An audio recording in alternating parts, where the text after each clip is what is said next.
नमस्ते बच्चों, आज हम कक्षा 8 में चलने वाली आपकी हिंदी की पाठ्य पुस्तक बसंत के पाठ 6 भगवान की डाकिया कविता का आनंद लेंगे। ये कविता राष्ट्रकवि रामधारी सिंह दिनकर जी द्वारा रचित है। आइए बच्चों, हम इस कविता का वाचन करते हैं। पक्षी और बादल ये भगवान के डाकिये हैं जो एक महादेश से दूसरे महादेश को जाते हैं। हम तो समझ नहीं पाते हैं, मगर उनकी लाई चिट्ठियाँ पेड़ पौधे पानी और पहाड़ बाँचते हैं। हम तो केवल यह आंकते हैं कि एक देश की धरती दूसरे देश को सुगंध भेजती है और वह सौरभ हवा में तैरते हुए पक्षियों की पाँखों पर तिरता है और एक देश का भाप दूसरे देश में पानी बनकर गिरता है।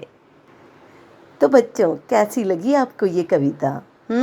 अच्छी लगी, क्योंकि इसमें पक्षी हैं, बादल हैं, पेड़ पौधे और पहाड़ और पानी की बातें हैं और ये सब प्रकृति के वे रूप हैं जो हम सभी को लुभाते हैं। बच्चों, देखा जाए तो प्रकृति के इन्हीं रूपों में ईश्वर स्वयं को अभिव्यक्त करता है। ईश्वर के दर्शन हमें प्रकृति के इन्हीं रूपों में होते हैं। इसीलिए तो इस कविता में कवि दिनकर जी ने पक्षी, बादल, पेड़, पौधे, पानी और पहाड़ को अपना डाकिया बताया है।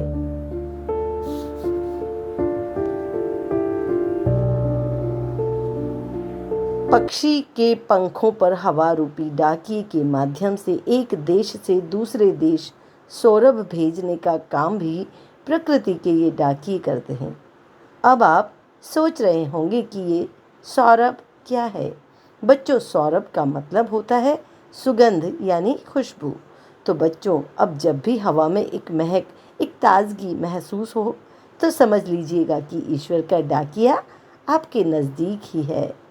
इसी तरह बच्चों, हवा के माध्यम से समुद्र में उठने वाली वाष्प उड़कर आसमान में पहुंचकर जल का सघन पुंज यानी बादल बनाती है और बादल फिर बारिश के रूप में धरती पर हरियाली और नव अंकुरण का संदेश लेकर आने वाले डाकिये बन जाते हैं।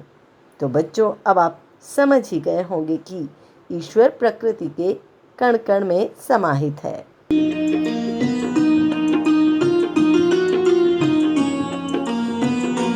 हर देश में तू, हर भेष में तू, तेरे नाम अनेक तू एक ही है।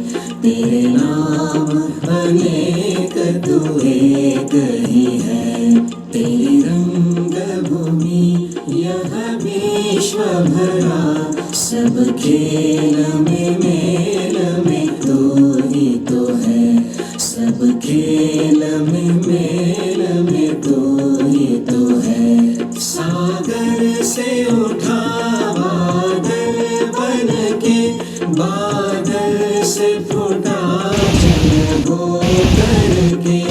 सागर से उठा बादल बन के, बादल से फूटा जल हो करके। फिर महर बना नदियाँ गहरी, तेरे भिन्न प्रकार तू एक ही है। फिर महर बना नदियाँ गहरी, तेरे भिन्न प्रकार तू